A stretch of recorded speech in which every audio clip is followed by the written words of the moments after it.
I just had the best date ever and texted my best friend, I'm going to marry this guy. Then realized I accidentally sent it to him. This happened like 10 minutes ago, and I'm not exaggerating when I say I am dying. Seriously, Holy Ghost, just take me now. This is the kind of cringe that only exists in poorly written rom-coms where everything feels so far removed from reality. Yet here I am, living that nightmare. Why me? Let me take you back to 10 painfully long minutes ago. I was on this incredible date with a ridiculously handsome guy who also happens to be my friend of 3 years. I'm on a high after closing my apartment door on his beautiful face. It couldn't have gone better. My heart is still racing as I whip out my phone to text my best friend about how amazing this date was. I type, bitch, I think I'm going to end up marrying this guy. And then, I hit send. To him. Not to my best friend. To him. The realization hit me like a ton of bricks. I stared at the screen, frozen, as if hoping the universe would suddenly develop an undo button. Why did I think that was a good idea? Why didn't I double check? Now, I'm left with a shame so deep that even the void of the earth couldn't contain it. Do you think there's a void big enough to hold all this misery? Because I could really use it right about now. Or better yet, can I just make a quick pact with the devil? I'd only need to rewind time by 10 minutes. That's it. Is that really too much to ask? Because right now, literal and metaphorical death feels like the only escape from this level of embarrassment. I'm sprawled across the floor of my library, staring blankly at the ceiling. There's a good chance I might stay here forever. This is where I live now, in a perpetual state of mortification. Bitch, I owe you an update, okay? So good news first, there's only so much ceiling staring you can do before pure boredom sets in. At some point, the urge to scream fuck at the top of your lungs fades, and you have to get on with life. Bad news? You all did me dirty. My little text mishap blew up on the front page and somehow ended up on a famous Portuguese radio show this morning. Yeah, cool. Now, let's get to the juicy part, the love update. Right after my little text blunder, I panicked and shot him another text, not meant for you.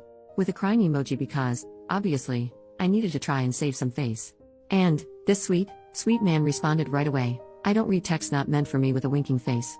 I just had to ask him if I could die now, to which he replied, please don't. With a kissy emoji. I mean, could he be more perfect? This morning, he even messaged me about some travel plans we have coming up. Bless this handsome man. Turns out, the gods may be cruel, but at least they're not that cruel. Oh, and for the record, my original post was a little hyperbolic, like that text, go figure. I actually slept well last night and even managed to laugh at the absurdity of it all. I've been replaying the exact moment I sent that fateful message. I had just closed the door behind him after he leaned in and kissed me goodnight. I stood there, with my keys still in hand, sighed, smiled, and typed out those words. What a moment. A little background here. 2 weeks ago, he suggested we go for a walk in the park. After 3 years of friendship, I had a feeling he was finally going to open up and share his feelings. Back when we first met, I was in a serious relationship, so he'd always kept his distance respecting my boundaries. But now I was single. We sat down at the park, and he looked at me and said he had feelings for me. 3-year-long feelings. And then, under the clear night sky with about 35 stars, yes, we counted, he kissed me. Last night, I guess it was my turn to be vulnerable, even if it happened accidentally.